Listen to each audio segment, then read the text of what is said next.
Hi everyone, मेरे channel IGNOU learner में आप सभी का स्वागत है। दोस्तों, मैं इस प्रश्न में जीडीपीआर क्या है और जीडीपीआर और जीपीडी में क्या अंतर होता है, इस प्रश्न के आंसर के बारे में चर्चा करेंगे। सो आप सभी से रिक्वेस्ट है कि आप एग्ज़ाम में जाने से पहले इस प्रश्न को ज़रूर पढ़ के जाइएगा। ओके, और स्टार्ट करने से पहले मैं आप सभी से रिक्वेस्ट करता हूं कि अगर आप इस चैनल पे पहली बार आए हैं तो सबसे पहले चैनल से जुड़िए, क्योंकि इस चैनल पे आपके जितने भी सब्जेक्ट हैं सभी सब्जेक्ट के इंपॉर्टेंट क्वेश्चंस के वीडियो बिफोर एग्ज़ाम आपको चैनल पे देखने को मिलेगा। ठीक है, तो प्रश्न की ओर आते हैं। जैसा कि मैंने प्रश्न बताया कि एग्ज़ाम में पूछा जाएगा कि जीडीपीआर क्या होता है और जीडीपीआर और जीपीडी में क्या अंतर होता है।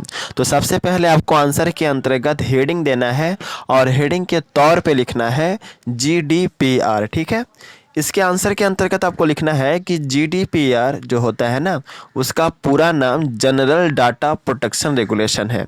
यहाँ पर थोड़ा सा मिस्टेक आप देख पा रहे होंगे, मैंने जीपीडीआर लिख दिया है, ठीक ना, आंसर में। तो वहाँ पर थोड़ा सा आप क्या लिखेंगे, जीडीपीआर, थोड़ा सा हिंदी है इसलिए टाइपिंग मिस्टेक हो सकता है। तो जीडीपीआर का पूरा नाम होता है जनरल डाटा प्रोटेक्शन रेगुलेशन। ठीक है, आज के डिजिटल के कारण आजकल डिजिटलीकरण के युग में सभी व्यक्ति का अधिकांश डाटा जो है कहाँ है, ऑनलाइन है। देश के अधिकांश लोगों का डाटा ऑनलाइन होने के कारण देश में विभिन्न प्रकार के ऐप का प्रयोग में निरंतर वृद्धि होता जा रहा है। आज के इस आधुनिक युग में लोगों के अधिकांश डाटा ऑनलाइन होने के कारण प्राइवेसी को लेकर के आजकल अनेक प्रकार के फ्रॉड होते हैं जो आए दिन हम देखते रहते हैं। इसलिए यह काफ़ी ज़रूरी हो जाता है कि हम कैसे भी करके अपने डाटा को सुरक्षित रखें ताकि भविष्य में किसी प्रकार का जोखिम न हो। ठीक है, तो जीडीपीआर का पूरा नाम जैसा कि मैंने बताया जनरल डाटा प्रोटेक्शन रेगुलेशन होता है। इसका काम ही होता है कि जितना भी हमारा जो है ऑनलाइन क्या है डाटा है, ऑनलाइन जो प्राइवेसी है उसको सुरक्षित रखे। ठीक है,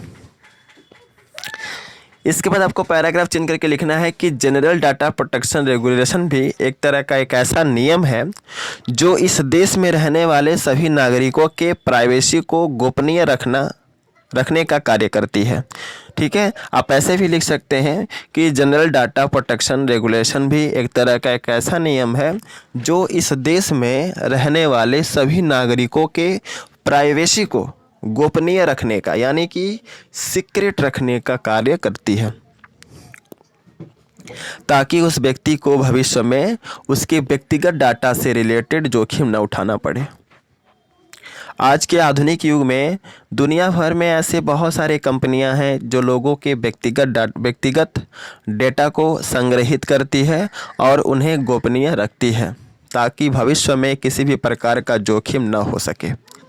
जीडीपीआर का एकमात्र उद्देश्य यह है कि कैसे भी करके व्यक्तिगत डेटा को सुरक्षित रखा जा सके। ठीक है, अब अगला क्वेश्चन का आंसर पढ़ेंगे। वह था जीडीपीआर और जीपीडी में अंतर। ठीक है, तो सबसे पहले आप हेडिंग देंगे जीडीपीआर और जीपीडी। इस हेडिंग के अंतर्गत आप सबसे पहले लिखेंगे कि जीडीपीआर और जीपीडी में अंतर निम्नलिखित प्रकार के अंतर पाए जाते हैं, जिसका व्याख्या हम निम्नलिखित केंद्र बिंदु के तहत दे सकते हैं, जो इस प्रकार है।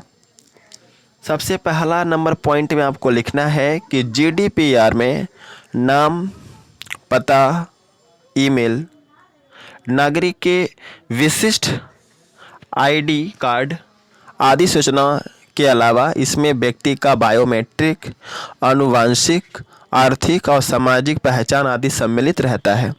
जबकि जीपीडी में किसी विशेष व्यक्ति का नाम, पता, ईमेल और नागरिक के विशिष्ट आईडी कार्ड जैसे आंकड़े या रिकॉर्ड नहीं शामिल रहता है। ठीक है, यानी कि जीडीपीआर में क्या होता है कि नाम, पता, ईमेल, नागरिक के विशिष्ट आईडी कार्ड आदि सूचनाओं के अलावा इसमें व्यक्ति का बायोमेट्रिक भी होता है, आनुवंशिक भी होता है, आर्थिक और सामाजिक पहचान भी सम्मिलित रहता है। लेकिन जीपीडी में क्या होता है, केवल व्यक्ति का नाम रहेगा, ईमेल रहेगा और नागरिक के विशिष्ट आईडी कार्ड क्या होते हैं, शामिल रहते हैं। तो यह अंतर हो गया पहला। दूसरा वाला में लिखिएगा कि GDPR में लोगों को उनके डेटा तक पहुंचाने का अधिकार और भूल जाने का अधिकार प्रदान करता है। कोई भी उपभोक्ता अपने डेटा को किसी भी समय देख सकता है, जबकि GPD में कोई भी व्यक्ति अपने किसी भी प्रकार के डेटा को देख नहीं सकते हैं। थर्ड नंबर में आपको लिखना है कि GDPR में डेटा संग्रह करता है, GDPR में डेटा संग्रह करता, यानी कि जो डेटा संग्रह करता है, कलेक्ट करता है, तो GDPR में डेटा संग्रह करता व्यक्ति के किसी भी तरह के प्राइवेसी को लीक होने से जिम्मेदार होता है। यानी कि GDPR में जो डेटा को कलेक्ट करता है, ऐसे में अगर किसी भी प्रकार का डेटा लीक होता है तो वह व्यक्ति जिम्मेदार होता है जो वह कार्य कर रहा है GDPR के अंतर्गत।